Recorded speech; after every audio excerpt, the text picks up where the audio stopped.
I am not here to beg. I'm here to negotiate like a queen. These were the words of Queen Nzinga of Ndongo said to the Portuguese governor who refused to give her a chair. Welcome, dear viewers, to another session of Legends Untold, where we go to the past and bring our legends back to life. Nzinga was born in 1583 in what is now Angola into the royal family of the Ndongo Kingdom. Her name was Nzinga Mbande, and she came from the umbilical cord wrapped around her neck at birth, a sign elders said that she would become a powerful woman. Her father, the king, raised her like a son.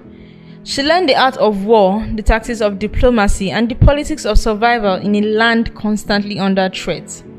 The Portuguese had arrived and they were hungry for land, slaves, and gold. They were of course armed, ruthless, and tearing through kingdoms like fire through dry grass. When her brother became king, he struggled under the weight of war.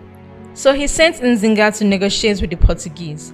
That's when she made the throne of a human back, shocking her enemies into respect. But diplomacy only went so far. When her brother died, Nzinga took the crown by any means necessary. In an era when women weren't allowed to rule, Nzinga said, "Watch me." She dressed in armor, took the title king and not queen, while some say she led warriors into battle, wielding swords and commanding armies with the fire of a lioness. Others claimed she killed rivals, crushed betrayers, and even had male concubines dressed as women, reversing gender roles to assert dominance. These stories may sound like a myth, but her power was undeniably real. She formed alliances with the Dutch, took in runaway slaves, and waged a 40-year resistance against the Portuguese colonizers, longer than most kings survived in power. And her people didn't just survive, they fought and they won. Nzinga ruled until she was nearly 80 years old, one of the longest reigns in African history. And by the time she died in 1663, she had secured independence for her people, stabilized her kingdom, and become a symbol of African resistance and pride.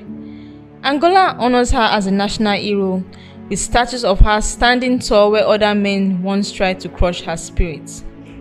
Her story is taught in schools across Africa and diaspora. She inspired generations of warriors, especially women, to stand unshaken. She wasn't just a queen, she was a storm in armor, a negotiator with fire in her eyes, a ruler who bent history to her will. So that's it, folks.